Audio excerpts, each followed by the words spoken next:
1889 খ্রিস্টাব্দে ৩রা ডিসেম্বর, ঠিক আজকের এই দিনটিতে ভারতের সর্বকনিষ্ঠ শহীদ বিপ্লবী বীর ক্ষুদিরাম বসু জন্মগ্রহণ করেছিলেন মেদিনীপুর জেলার হাবিবপুর গ্রামে। এই বিপ্লবী এবং শহীদ ক্ষুদিরাম বসুর তাকে স্মরণ করে তার এই জন্মদিনে তাকে নিয়ে লেখা একটি কবিতা আপনাদের সামনে উপস্থাপন করব। কবিতাটির নাম ক্ষুদিরামের প্রতি। হে বীর তরুণ বিপ্লবী শহীদ, স্বাধীনতার জন্য আপনার নির্ভীক আত্মবলিদান স্বাধীন ভারতবাসীর চোখের কোণে আজও বয়ে আনে জল। আমরা আতঙ্কিত আজও আমরা স্তম্ভিত হয়ে পড়ি আপনার আত্মবলিদানে। আজও আমাদের গায়ে দেয় কাটা। হে বীর বিপ্লবী, আপনার মাতা লক্ষ্মীপ্রিয়া দেবী দুই পুত্রের অকাল মৃত্যু তার মনে সৃষ্টি করেছিল মৃত্যু আশঙ্কা। মাতৃত্বের সেই টানে তিনি 3 মুঠো খুদের বিনিময়ে বিক্রি করেছিলেন আপনাকে আপনার মাসির কাছে। তখন থেকে আপনি পিতৃগৃহ ছেড়ে বড় হয়েছিলেন মাসির ঘরে। আপনার নাম রাখা হয়েছিল ক্ষুদিরাম। মাত্র 5 বছর বয়সে আপনি হারান আপনার মাকে। মাতৃত্বের বন্ধন আপনার কাছ থেকে ছিন্ন হয়ে গেল সারা জীবনের মতো। ঠিক তার পরের বছরই আপনার পিতাও মৃত্যুবরণ করেন। মাসিক গৃহে থাকাকালীন বিপ্লবী ঋষি অরবিন্দ ঘোষ ভগিনী নিবেদিতার বক্তব্য আপনাকে সর্বদা আকৃষ্ট করত। আপনি গোপনে অংশগ্রহণ করতেন বিপ্লবী গোষ্ঠীগুলোর সঙ্গে। এইভাবে একদিন স্বেচ্ছায় আপনি যোগ দিয়েছিলেন অনুশীলন সমিতিতে। সেখানে বারিন্দ কুমার ঘোষের সংস্পর্শে আসেন। মাত্র 15 বছর বয়সে অনুশীলন সমিতির একজন স্বেচ্ছাসেবী হয়ে উঠেছিলেন। ভারতে যখন ব্রিটিশদের চরম শোষণে ভারতবাসী জর্জরিত, তখন হে বিপ্লবী, আপনি একজন তরুণ আত্মবলিদান করেছিলেন। আপনার আত্মবলিদান আজও ভারতবাসী স্মরণ করে শ্রদ্ধার সঙ্গে। ভারতে ব্রিটিশ শাসন বিরোধী পুস্তিকা বিতরণের অপরাধে আপনাকে প্রথম তখন গ্রেপ্তার করা হয়েছিল। সেটা ছিল আপনার প্রথম। তারপর 16 বছর বয়সে বোমা মজুদ করতেন থানার কাছে। ঠিক তখন থেকেই আপনি ব্রিটিশ আধিকারিকদের হত্যার জন্য লক্ষ্য স্থির করেছিলেন। ঠিক তার 2 বছর পর 18 বছর বয়সে আপনি প্রফুল্ল চাকির সাথে, বিপ্লবী প্রফুল্ল চাকি যাকে আপনি গুরু বলে মনে করতেন, তার সাথে যুক্ত হয়ে আপনি কিংসফোর্টকে হত্যার জন্য বোমা নিক্ষেপ করেছিলেন।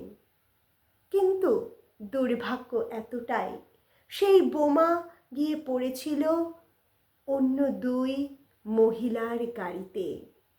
সেই ব্রিটিশ মহিলাদের হত্যার অপরাধে আপনার বিচারে হয়েছিল ফাঁসি। কি নির্মম সেই ফাঁসির বর্ণনা, যা শুনলে আজও ভারতবাসী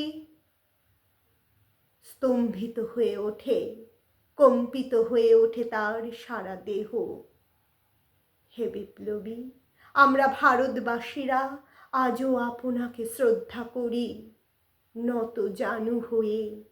হে বিপ্লবী, আজ আপনার বড়ই দরকার এই ভারতবর্ষে। এই স্বাধীন ভারতবর্ষ আজও পরাধীন। এই পরাধীনতা স্বদেশীয় পরাধীনতা।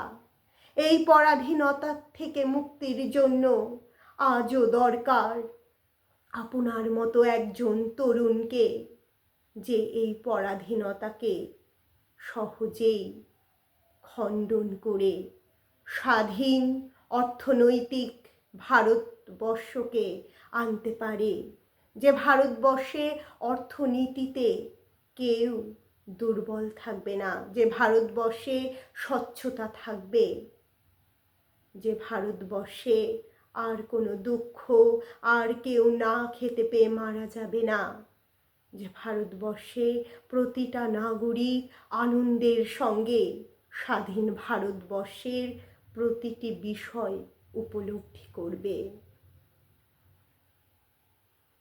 হে বিপ্লবী, আজ আপনার জন্মদিবসে সকল ভারতবাসী নতজানু হয়ে প্রার্থনা করছে, হে বিপ্লবী, যেন আর কোনো শহীদ হতে না হয়, কোনো তরুণ শহীদকে।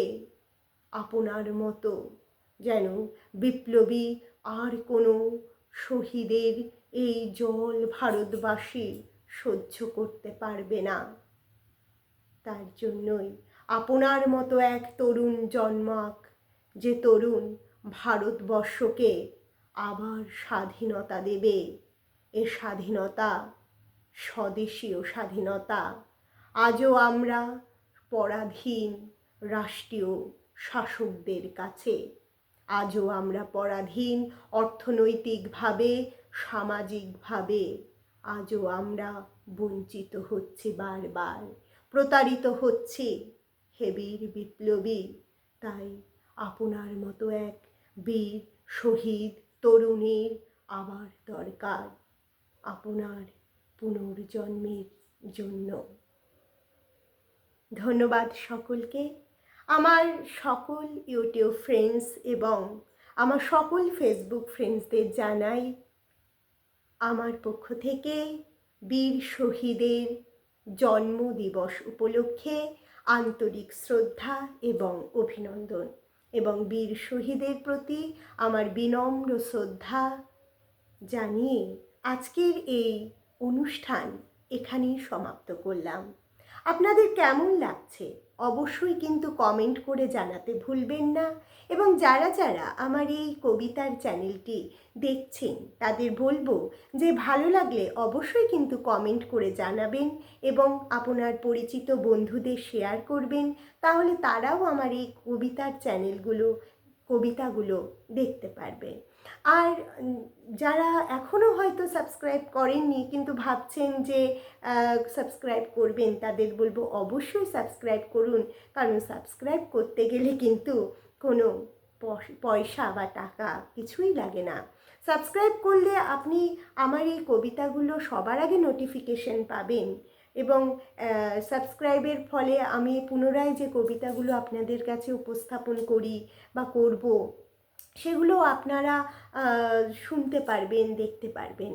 তাই সবাইকে বলবো যে আমার এই চ্যানেলটি যারা সাবস্ক্রাইব করেছেন তাদের আমার পক্ষ থেকে ধন্যবাদ, অনেক ধন্যবাদ। আর যারা এখনও করেননি তাদের বলবো চ্যানেলটি সাবস্ক্রাইব করে পাশে থাকবেন। ধন্যবাদ সকলকে।